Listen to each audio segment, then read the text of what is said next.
চট্টগ্রাম নগরীর প্রথম ও প্রধান জামাত সকাল ৮টায় জমিয়তুল ফালাহ ঈদগাহ ময়দানে অনুষ্ঠিত হচ্ছে। সেখানে আছেন প্রতিনিধি মনিরুল ইসলাম পারভেজ, সরাসরি যুক্ত হচ্ছি তার সঙ্গে। পারভেজ, প্রধান জামাত নিশ্চয়ই বিপুল সংখ্যক মানুষের সমাগম হয়েছে। সার্বিকভাবে ঈদের এই সকালটা বন্দনগরীতে কিভাবে আসলো, আগত মুসল্লিরাই বা কিভাবে উদযাপন করছেন ঈদের সকালের এই সময়টা?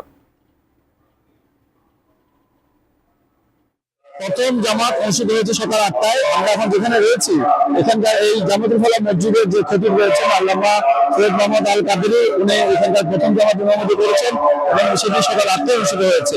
এবং এই প্রথম এবং প্রধান জামাতে আমরা দেখেছি বর্তমান সরকারের মুক্তিযুদ্ধ বিষয়ক উপদেষ্টা তারেক আজম, উনি নামাজ আদায় করেছেন। এছাড়া এখানে যে সিদ্দিক ভাই রয়েছেন, ডক্টর সাহেব হোসেন, রয়েছে প্রথম জামাতে তারা নামাজ আদায় করেছেন। এছাড়া এটি কিন্তু প্রথম এবং প্রধান জামাত, এখানে প্রায় লক্ষাধিক মানুষ কিন্তু এখানে প্রথম জামাতে নামাজে অংশ নিয়েছেন এবং এই ঠিক একই স্থানে আরেকটি জামাত সকাল ১৫টায় অনুষ্ঠিত হওয়ার কথা রয়েছে। অর্থাৎ এই নামাজের পরপরই সেই নামাজটি কিন্তু অনুষ্ঠিত হবে।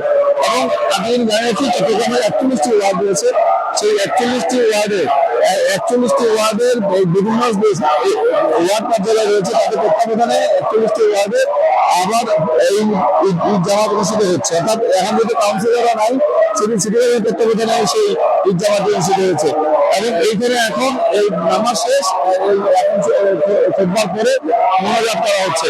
আপনি দেখতে পাচ্ছেন যে এই দেশ এবং বিশ্বের শান্তি কামনায় এখানকার হুজুর রয়েছেন, এখানকার দোয়া কামনা করছেন। আর সব ব্যাপারে প্রশাসনের পক্ষ থেকে প্রচুর নিরাপত্তা ব্যবস্থা গ্রহণ করা হয় যাতে কোনো অপ্রীতিকর অবস্থা সৃষ্টি না হয়। এবং এটি এই জামাতুল ফালাহ মসজিদ ময়দানে এইবারে এটি সর্ববৃহৎ এবং প্রধান জামাত। আর সর্বশেষ যেটা বলছি যে ১৫টায় আরেকটি জামাত এই স্থানে কিন্তু অনুষ্ঠিত হবে। আপাতত চট্টগ্রামের এই জামাত নিয়ে আমার কাছে এখান থেকে এতটুকু রয়েছে। সাইকেল